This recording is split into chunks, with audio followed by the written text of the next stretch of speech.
now I will see. But in fact, as long as there is no need to learn that discipline from the right-wingers, if you read every single autobiography by revolutionaries in Latin America and elsewhere, you find that that tension. Totally agree. Even when I developed this in my book to confirm you, that famous speech of Che Guevara that everybody quotes about revolution love.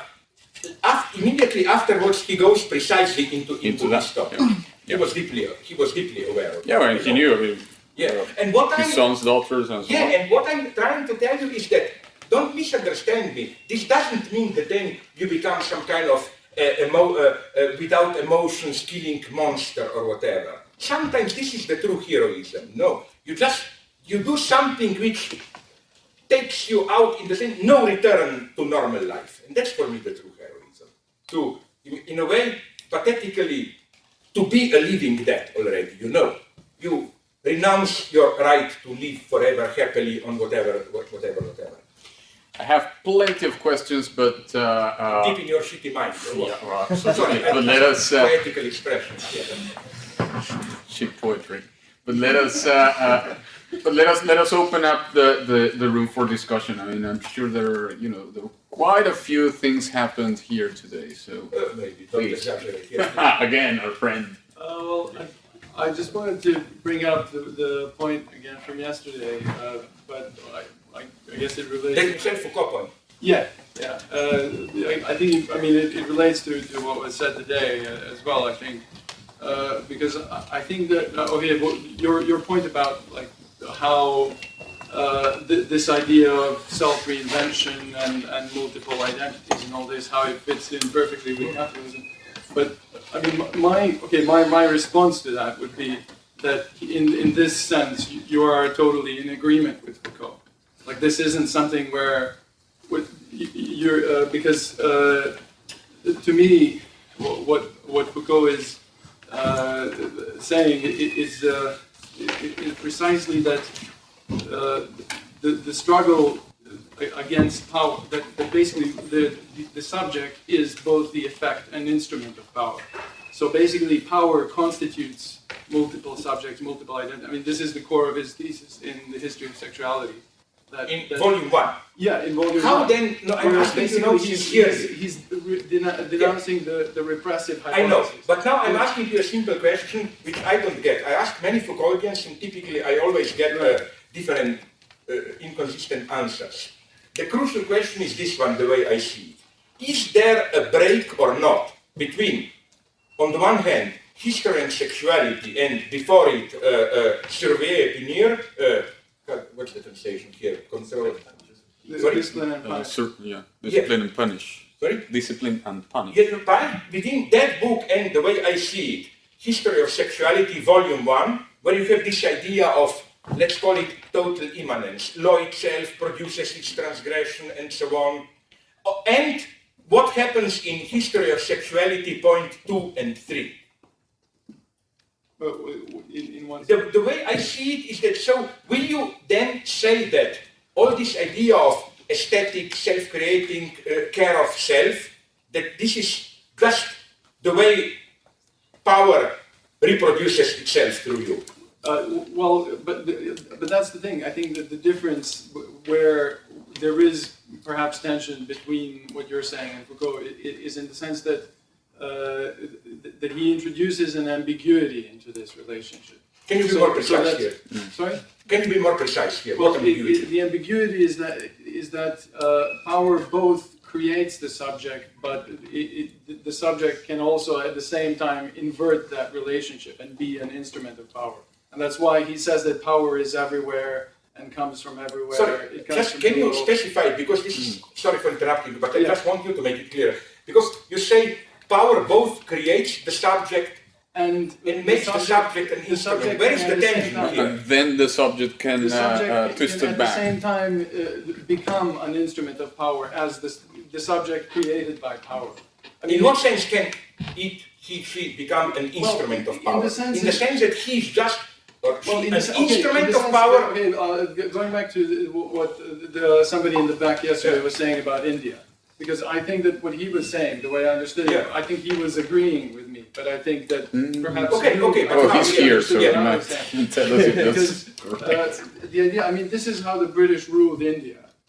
I mean, for example, where I think Foucault is even more radical than you are in this sense. Yeah. Like, I think he goes even further, because his hypothesis with respect to, although he doesn't specifically address it that I'm aware of, but with respect to multiculturalism would be that it's not just that, you know, those in power use the ideology of multiculturalism to rule, but actually it was the technique of power, multiculturalism, even before it was the official ideology. So what the British did in India was effectively a kind of multiculturalism. Because wait a minute, I've written about it, I totally agree with you. Yeah, but I give even a great source. that to me would be a Foucauldian analysis. Oh, that's fine. Yeah, but that's my point, how to break out of it. But, okay, but this is what I'm saying, that what they did in India was basically emphasize local particular identities. You know, you are Sikh, they wouldn't speak to, you know, say, any pan-Indian representatives. They would only communicate and negotiate. But now we Okay, guys, No, really there's one thing. Now I come we to have a to move on. paradox. Would you agree? Otherwise, you will talk So forever. the way to resist English was to return to them their own message to become more like them. To say, no, we want our own United Nations state and so on and so on. Well, that's the paradox. No, Okay, shut up now. Enough. There you go. This is the future of Venezuela and Chavez. Well, there's one question of mine, but let me first clear the air a bit. Now it's the Indian guy. I hate you. Now you will be like, as already said, like in any call Marshall McLuhan. We about India, now you come and tell us the truth. No, but I think... My name is Dipesh Chakravarti. No, don't say this, I will kill myself. Give me poison first, yeah. Because, yes, British to a certain extent did manifest power through multicultural society, but what one needs...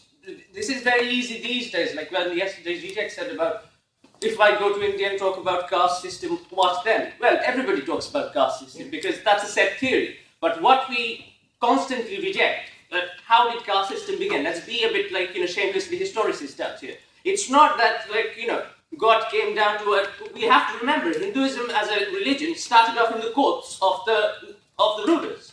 And when the British went to India, it wasn't a very communally divided country where, like, you know, Hindus were fighting. That really happened in 1940s. That's very important. That really happened in 1940s. But the basic structure through which the British came into India, I'm sorry to disagree with half of the Indian critics out here, is not that. And like, I find it extremely frustrating when people completely forget about that. There was a basic contract relationship, and there's a very good film actually by Satyajit Ray. It's called The Chess Player, and it's very well explained there. It was a simple contractarian relationship between the Hindu landlords and the Muslim princely states, and that was 50 years after the end of Mughal rule. And going back to the power of hegemony, power is everywhere. Yes, if we want to believe that, like, you know, power is everywhere, and Zizek was saying earlier today, that identity politics as such, if we have to look at identity politics as such, I'm sorry, in the last 200 years, I don't think identity politics has really moved in India. It has only changed its color. And to a certain extent, that's where my question to you is that when we were talking about Dipesh Chakravarti earlier, and there was this particular, I'm slightly confused about the universality hinging on a particular. And how does that, isn't that particular, the same, one of your lectures on alternate modernities, you say that fascism is one of the forms of alternate modernity. Yeah. And isn't that what exactly is happening in India or most of the third world countries where capitalism is just being given another, like, you know, social capitalism, welfare capitalism, so on and so forth? Yes, but nonetheless, I don't, basically I think yes, but nonetheless I don't know enough, and now I will be very frank without any bluffing. I don't know enough, and I'm afraid to say this because what I'm afraid is of a possible misunderstanding of me as a racist. I don't want to say, because I also don't mean it, that, you know, we in Europe can at least have a more democratic modernity. You primitive Indians, the only way you can do it is some kind of fascist modernity or whatever. I think the situation is much more open here. I mean, it's not predetermined. Maybe you will do the third one and so on. The only thing I don't agree is as if alternate modernity means we can really have an authentic other alternate modernity. I think here I agree with Jensen. Modernity is today another name for capitalism.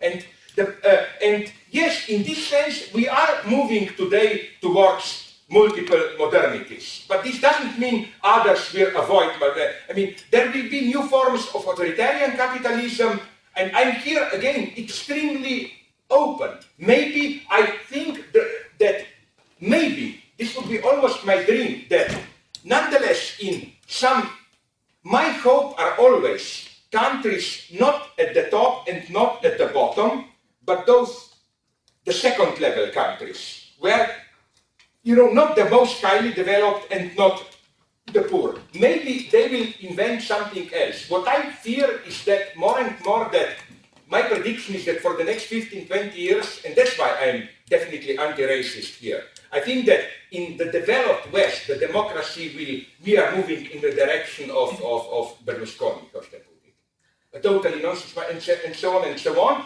And what I see, this is why I'm so interested in Iran and things like that, although I hope you heard the news today, no? Khamenei did condemn it, prohibit, so Khamenei did fully support Ahmadinejad and so on. And so now we will see. But I agree with you, but what I'm saying is, on the one hand, what would be your position here? I want to avoid precisely what some critics accuse me of, this comfortable position of, you know, capitalism is here to stay, so we can't really do anything, let's just wait or whatever. What can we do? I think we can do it. I think that some kind of democratic initiatives, popular and so on, do open up a space to make at least to some account, as I said on that unfortunate communism conference against Badiou, to make the state itself function a little bit against itself and so on and so on. I see an opening. I don't think the conclusion should be here. For me, Badiou is too pessimist. His position is capitalism rules absolutely. So the only thing is he dropped universalism. He even, I don't know if you listen to him carefully, the most sad things that Badiou said, and he feels bad about it. Later he told me he regretted it, is when he said, today there is no longer universal history, and with this he simply meant we no longer can have even a global notion of what goes on. This means he simply accepted capitalism as a universal background. You cannot fight it, it's here. All we can do is local action. You see an injustice here, you see it there. But for me, this is terrible if this is it. This is the end for me then. Then basically, you just, do a small, then you end up where he is ending. Where it's very respectful. I admire him for what he's doing, in contrast to me and some others here who I will openly say, we are this kind of hypocritical left, You go to support the left United States, but you try to get business class ticket and so on, all the story we know. But, I admire him. He's spending a lot of time, 2-3 times a week, hours teaching those sans-papiers, illegal immigrants. He is engaged. But this is the question I'm always asking him. This would be an example of his concrete particular action. There are those sans-papiers, illegitimate immigrants, not only demand their full citizenship, but teach them how and so on and so on. But isn't a paradox that a political philosopher whose entire theory is sustained by the premise of, as you remember pathetically, Judith Balso, women are sometimes more radical than men here. She went to the end, she was almost a kind of a paranoiacally overblown Badiou, when she said, you remember, even rumors are state, everything that is state. But isn't it a paradox that not only the main point of his actual political activity, but almost the only serious field of his political work is to enable those not integrated into the states to be integrated into the states as full citizens.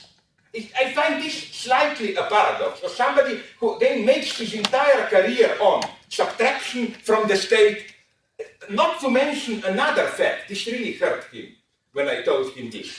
You know, struggle for the immigrants, but are we aware of the, how should I put it, ideological political contradictions here? If you read some simplified pseudo-leftists, you would have thought that anti-immigrant politics is a big capital plot. No, sorry, I claim 80% of, if I may use this stupid percentage, resentment of immigrants is a spontaneous local working class reaction. If anything, those in power are much more tolerant. Those in power even for purely economic, for double reasons. First, for purely economic reasons, enough foreign workers, lowers, blah, blah, blah, you know, and point two, for ideological advantage.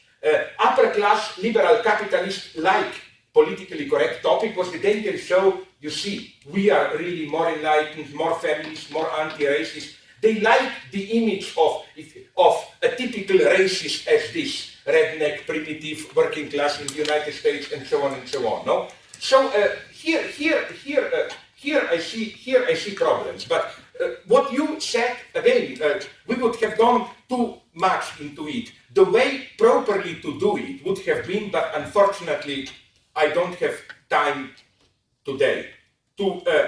I claim nonetheless this, that when Foucault plays this game of, you know, every power, resistance to power, and so on, his problem is, and I think this is why he passed to History of Sexuality 2 and 3. If you think to the end his model from Discipline and Punish and History of Sexuality, you get a kind of a total closure. Power generates resistance, every resistance is already part of power, so it's all self-enclosed, as it were.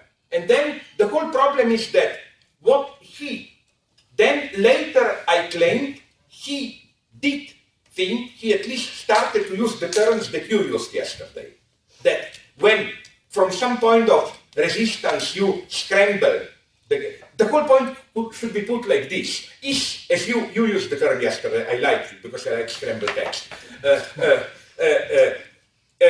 if you individual scrambles the game of power, is this also part of this power generates its resistance, or is there a genuine resistance? Or to put it in a different way, what I'm afraid is that if you put it in these terms, every power, resistance to power generates this perfect closure, and of course it goes both ways. You can say that every resistance to power is generated by power, but you can also say that every resistance needs power to have someone to resist, so that they mutually support each other. I think this notional couple is too abstract. I think the differences get blurred all too easily here. First, I think that I doubt if I claim that, now this will sound as some kind of a boring historicist Marxism and so on, but I claim that the first thing to do is to introduce some differences here. State power, this power, that power, not just, I don't like this. That's the thing, that he puts it like, he says that none of the particular forms of power, economic power, state power, are external, that it's all...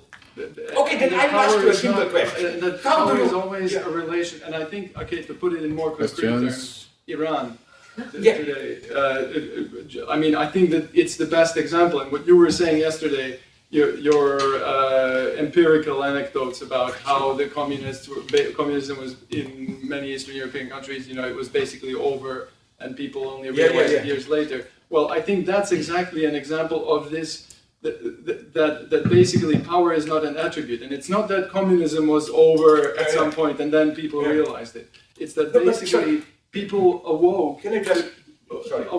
People awoke to this notion. That's enough. No, the point. There you go. But you see, precisely, I think that if you read closely, and I can exercise. Come on. Yeah, no, there are more people in this room. For me, the problem is following one. So I think that the way to read Foucault's engagement in Iran which it's crucial, if I remember correctly, the dates comes after history of sexuality, no? Yes. History of sexuality was when, mid-70s, I don't know when, no? Yeah. So it's No, after. it was- Exactly afterwards. Yeah, exactly afterwards, yeah. I don't think he saw in Khomeini revolution just a resistance engendered by power and so on. No, it's clear from how he writes that he thought a genuine externality, a totally different mode. I absolutely don't think, you can correct me if you think I'm wrong, that he saw death as just another in this interplay of power, resisting to power and so on. He thought that something genuinely different was was generated there. Absolutely clear. You've got a question. No, it's not so clear to me, but okay.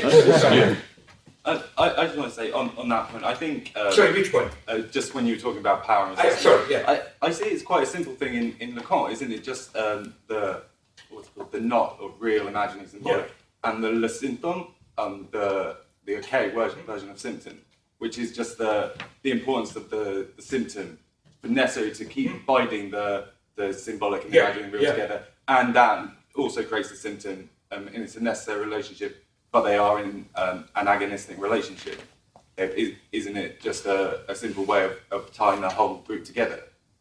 Like the but here I nonetheless act, and here I see a problem in Lacan himself. I nonetheless, a similar problem as I see in Foucault, I also see in Lacan, in the sense of, okay, you have a knot, it all hangs together and so on, but can we change it? What are the coordinates? Like, it's never... What I want to avoid is precisely this typically postmodern closure where you say every radical change just reproduces totalitarianism even stronger and so on and so on. What I see in Lacan is the space he succeeded to delineate. It's just the space from tradition. He saw very well that what is emerging today, here I agree with him, is no longer the traditional patriarchal authority. But already there, for me, problems begin. He called this, what comes after, university discourse. Now, it's typical how he oscillates. Whatever change happens, he likes to conceptualize it as a shift from master's discourse to university discourse. Then for him, Hegel was this shift, then French Revolution was this shift, then he says explicitly that Soviet Union is the reign of university discourse. At the end, he even claims that the 68 was the path. You know what I mean? It is as if this conceptual frame, passage from masters to university discourse, is too poor to do all this. So I think that there are potentials in Lacan's theory and he tries in practice to confront this in his, what I ironically call Leninist text. All these confused texts about how to reorganize his psychoanalytic school. Is a collective possible outside these coordinates? Neither master's discourse nor university discourse whose truth is still the master. He was struggling with this all the time. So again, I'm not here pulling the cheap Judith Butler trick, of Lacan patriarchal and so on and so on. No, he went much further. But nonetheless, I think that something remains unthought there. Lacan didn't give us the solution. He left very much the field open. The way I read the last Lacan, by last I mean last 10 years, it's a kind of a desperate looking around. Miller, although one cannot always rely on him, demonstrated this very well. I think if you look at his last segment, he tries knots, he tries this, it's kind of an absolutely desperate look for a formula. In some years it looks as if desire is bad, desire is subordinated to law, and he tries to sometimes somehow rehabilitate more drive. Then he changes again, and so on and so on. So I agree with you that in Lacan, you do find a theory of power, which, although it's not as popular, widely used in social sciences as that of Foucault, is extremely useful to analyze what is going on today. Because what is going on today, the only one who tried to prolonged Foucault. You know, Deleuze wrote a very short essay where he claimed that today's power is no longer this discipline and punish, it's digital control and so on and so on. It's a nice idea, but I don't think he really developed it. It's kind of a brief journalistic idea. This brings me, sorry, I'm not taking too much of your time, to this simple problem, modesty. To be very brutal, I don't think we really know what is going on today. That's my very modest conclusion. We have all these fast food solutions, Anthony Giddens, second modernity, whatever. This is still theoretical journalism for me. We don't yet know what effectively is going on today. And this would be my true criticism of Jacques-Alain Miller. That at a certain point, some 10, 15 years ago, he also became too much of a journalist. He started writing these short political comments which read a kind of a, sometimes even slightly ridiculous, quick comments. You know, no wonder he's publishing them now in center-right press in France. His main, where he publishes Miller now, his public interventions are Le Point and Le Figaro. We know where they are.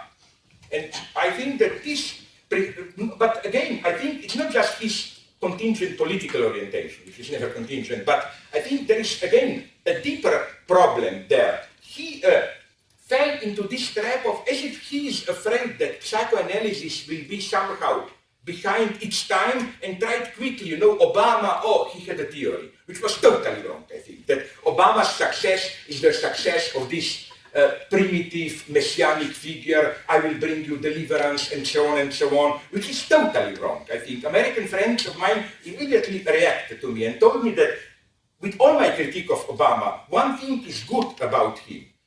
McCain and others were this primitive messianic. We have bad guys, rid of the bad guys, we will solve things. What's nice, basic message of Obama was simply, we are in deep shit. We cannot simply point to the rich of Wall Street, they are guilty. There is simply a hard, concrete work to be done, and so on and so on. So if it's a totally wrong analysis. Another ridiculous mistake he made. As many stupid sexually frustrated Frenchmen, he immediately fell in love with Sarah Palin.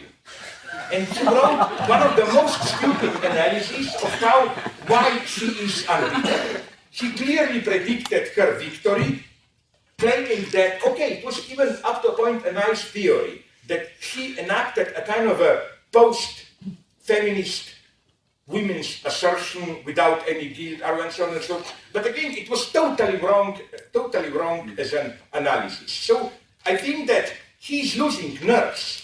What worries me is not that he is too arrogant, that tragically, he doesn't trust enough his own Lacanian theory. You know, he's under this pressure, oh my God, will we be accused of being back on our time so quickly, a theory of this, a theory of that, and so on and so on. He should have this trust, you know. Lacan was God's voice, history is on our side. A little bit more of this, you know. Sorry.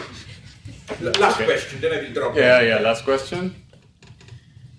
No last question. Okay, well, I've got confronted with silence. I've got one. I would tend to agree with your analysis of Chakravarti insofar as he seems to mobilize, the West's guilt against itself. But then you end up identifying with Fanon. Yeah. And Fanon radicalizes Europe in a much more radical sense. I mean, for Fanon, there is not just a question of a superego injunction. Fanon kind of invents this idea that there is also an under-ego. And that's where the black colonized consciousness is. You know, the wretched of the earth should have not been translated. The wretched is the damned. And the damned is, you fall. When you fall, you fall. Not to the edges of humanity, where, according to Susan Book-Morse and yourself, one can see the cracks and so on. You fall under. You fall under the line of humanity. You fall under the line of civilization. This is not just the edge. Yeah, this is the other side. Wait a minute. And then you come back from there. Fanon was a good Sartrean, and he knew that this falling under is the only way to effectively be universally human. Precisely, but if so, the first thing that happens in order for that new universe or new world, the new man that he talked about to appear, is the shattering of all the coordinates of the previous world. So in that sense, you're not only provincializing Europe, but all the lines which divide the world and which give us the present situation. But you know what would be my answer? A very simple one. This idea to create, posit a new universal world by shattering all the foundations.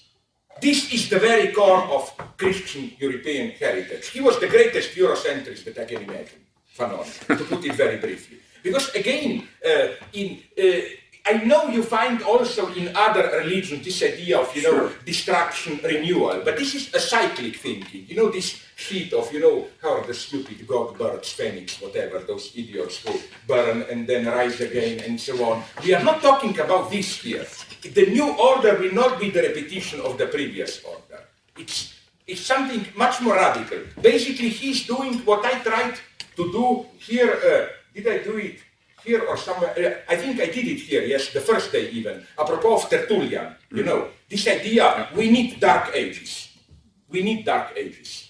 That again provincializes Europe. I mean, the beauty about the dark ages is that... No, wait a minute. There is no Europe. I'm nonetheless an honest anti-Eurocentrist universalist. But if so, you have to drop your claim towards Eurocentrism. No, what I will say is that that's the greatness of Europe. It provides perfect tools for its own burial.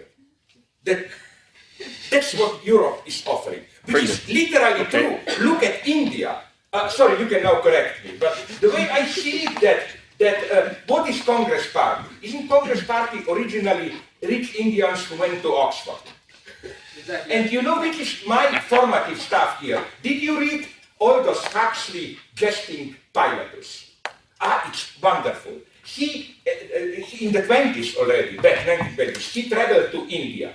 And he describes his contacts with English colonizers. And already he was stricken by the idea how much more the British colonizers all admired this wise, poor Indian man. With all this shit, how our vulgar Western technological civilization, how much wiser this man, how much more satisfied is their simple life in their simplicity. But the moment there was an Indian who wanted to study Western technology to out-Westernize them, the fun was over. Yeah. So this is what fascinated me. The true anti-colonialism is neither we have our shitty origins, nor we can also be good like you is. No, we can be more you than yourself.